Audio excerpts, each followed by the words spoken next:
안녕하세요. 덴나 프로젝트의 현혜입니다. 지난 시간에 이어서 페스툴 충전 해머 드릴 TPC184에 대해 소개해드리도록 하겠습니다. 간단하게 구성분부터 살펴보시죠. 제품 본체 4A 배터리, 5.2A 배터리 이렇게 두 개가 들어가 있고요. 키레스 척, 센트로텍 척, 비트, 벨트거리, 보조 손잡이, 스토퍼가 들어가 있고요. 충전기까지 들어가 있습니다. 페스툴 제품은 이런 시스테이너 박스에 들어가 있어요. 지난번에도 말씀드렸지만 이 시스테이너 박스는 같은 시스테이너라면 얼마든지 연결해서 가지고 다닐 수 있는 장점이 있어요. 그래서 공구를 가지고 다닐 때 많이 편리하죠. 그리고 역시 사용자를 배려하는 페스툴답게 공구 박스를 열지 않아도 밖에서 어떤 공구인지 확인할 수 있게 그림도 붙여놨고요. 개인적으로 마음에 드는 건 저같이 정리를 잘 못하는 사람들은 여러가지 구성품이 들어있는 이런 공구를 사용을 하고 다시 정리할 때 멘붕이 오거든요. 어디가 제자리인지 모를 때가 많습니다.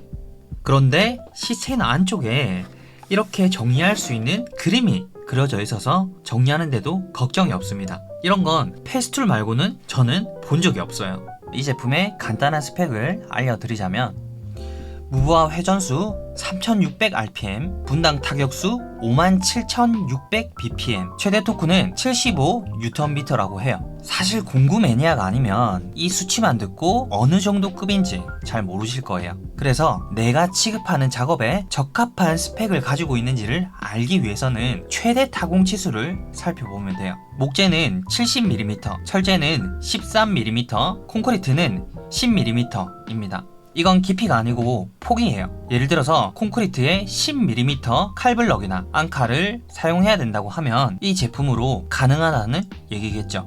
사실 요즘은 기술이 거의 상향 평준화되어서 같은 그레이드라고 한다면 어떤 제품이 특출나게 좋거나 특출나게 좋지 않거나 하는 건 없는 것 같습니다. 하지만 이 페스툴이라는 브랜드의 제품들은 대부분 스펙으로만 평가할 수 없는 그런 부분이 많아요. 직접 써봐야지만 아는 그런 부분들이요. 그래서 이 영상에서는 스펙을 통한 성능 테스트는 최대한 배제하고 스펙에 나와 있는 숫자로는 절대 할 수 없는 사용 편의성에 대해서 알려드리려고 해요. 가볍게 시작하자면 직관적인 조작이 가능하도록 만들어진 디자인입니다. 공구들은 브랜드를 대표하는 색깔로 보통 시장이 되어 있죠. 그건 페스툴도 마찬가지입니다. 그런데 페스툴은 이런 디자인이 기능과 직결된다는 겁니다. 페스툴에서는 형광색으로 되어 있는 곳은 조작이 가능한 부분들입니다. 그래서 사용법을 잘 몰라도 눈에 띄는 형광색만 눌러보면 어떻게 조작하는지 금세 알 수가 있죠. 충전 해머 드릴이라고 하면 단수를 조절할 수 있는 버튼이 있기 마련이죠. 하지만 거의 대부분 순환 방식으로 작동하는 거라서 4단에서 1단으로 바로 갈 수 없고 3단에서 1단으로 바로 갈 수 없어요. 페스툴은 자동차 수동기어처럼 설계가 되어 있어서 어느 단수에 놓더라도 원하는 단수로 바로 변경이 가능해요.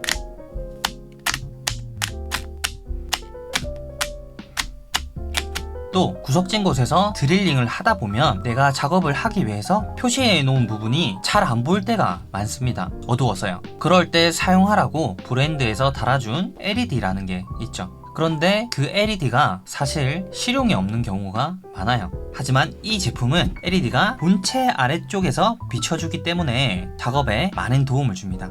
그리고 페스툴은 여기서 더 나아가서 LED를 강제로 끌 수 있게 만들어져 있어요. 이미 너무 밝은 곳인데 LED 때문에 방해가 되는 순간도 있거든요. 보조 손잡이 장착과 변경도 쉽습니다. 장착할 때는 당겨서 놓고 잠그면 끝입니다. 위치 변경을 할 때는 다시 풀고 당겨서 원하는 위치로 놓고 잠그면 끝인 거죠. 엄청 간편하죠.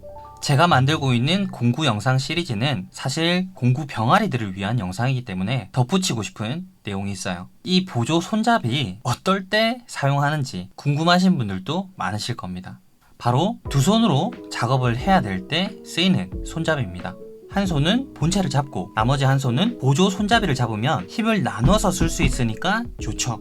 그리고 보조 손잡이를 달아야 바로 이 스토퍼라는 걸 쓸 수 있습니다. 스토퍼도 어디에 쓰이는지 알아야겠죠?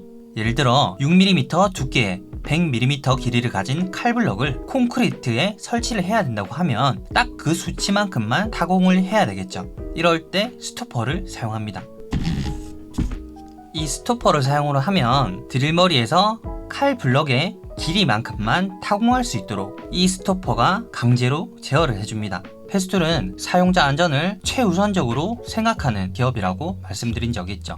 그런 기업 이념이 이 충전 해머 드릴에도 들어가 있습니다. 드릴로 무언가를 뚫는 작업, 부하가 많이 걸리는 작업을 하다 보면 어느 순간 비트가 끼어서 드릴이 돌아가는 현상이 발생해요. 그럴 때 드릴을 잡고 있는 손목도 돌아갑니다. 안전사고가 발생하는 순간인 거죠. 저도 몇 해 전에 CD관을 보일러실에 넣기 위해서 홀소로 타공 작업을 하다가 손목이 돌아간 적이 있습니다. 당시에는 말도 못하게 아팠습니다. 지금도 가끔 아파요. 그리고 그 정도는 아니었지만 가끔 얼굴을 뚜까 맞은 적도 있어요. 드릴한테. 아마도 정통으로 맞았으면 여기 없겠죠. 그때 이 페스툴 충전 해머 드릴을 사용했다면 그런 안전사고는 발생하지 않았을 겁니다. 앞서 설명해드린 그런 위험한 상황이 드릴에 킥백이 발생한 거거든요. 그걸 방지해주는 기능이 킥백 스톱이라는 기능입니다. 이 제품에는 킥백 스톱이라는 안전장치가 들어가 있습니다. 갑자기 드릴이 확 돌아가면 작동을 멈춥니다. 깜빡깜빡거리면서 멈췄죠? 트리거는 계속 누르고 있는 상태입니다. 다시 한번 해볼게요. 깜빡깜빡 하면서 멈췄습니다. 트리거는 그대로 누르고 있는 상태고요. 근데 실제로도 잘 작동되는지 테스트 해보기 위해서 제 손목을 걸고 실험을 해봤습니다. 오른손은 이미 아작난 상태이기 때문에 왼손으로 오거비트 작업을 해봤어요. 하필 또 왼손이라서 자세도 보시다시피 완전히 어설픕니다. 만약 저 상태에서 손목이 돌아가면 이제 컴퓨터 타자도 못 치는 거예요. 네, 여러분 죄송합니다. 사실 이건 킥백 스톱을 테스트 해본 게 아니라 부하가 많은 오거비트 작업을 이 제품이 얼마나 쉽게 수행하는지 보여주기 위한 테스트였어요. 물론 킥백 스톱을 위한 테스트는 아니었지만 손목이 꺾일 걸 각오하고 한 손으로, 그것도 어설픈 왼손으로 해본 겁니다. 이 영상은 페스툴 툴가이즈 2기 교육 현장인데 참가하셨던 모든 분들이 깜짝 놀랐습니다. 보통 이런 작업은 두 손으로 작업하는 게 기본 중에 기본이고 킥백이 일어날 수 있는 작업이에요. 근데 이걸 이렇게 쉽게 작업을 하고 있으니 안 놀랄 수가 없죠. 페스툴은 한 번도 느껴보지 못했던 그런 작업 감각이었습니다. 굳이 설명을 하자면 나무가 드릴을 빨아들이는 느낌이라고 해야 될까요? 그래서 직접 하고는 있지만 뭔가 비현실적인 느낌이 들었어요.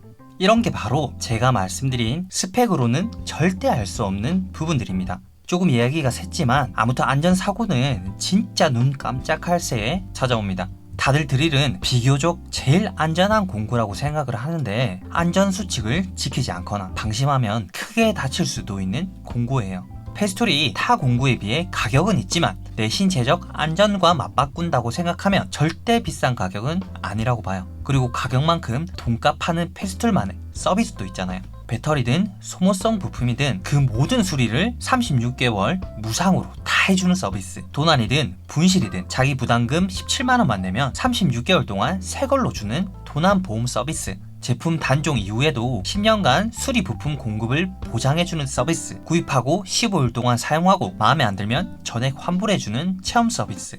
타사 서비스 내용을 면밀히 살펴보시면 아시겠지만 얼마나 파격적인 서비스고 대단한 서비스인지 아실 거예요. 자, 오늘은 페스툴 신제품 TPC184에 대해서 알아봤습니다. 페스툴 집진기랑 월 샌더기도 영상이 준비되어 있으니까 많은 기대 부탁드립니다. 지금까지 덴나 프로젝트였습니다. 감사합니다.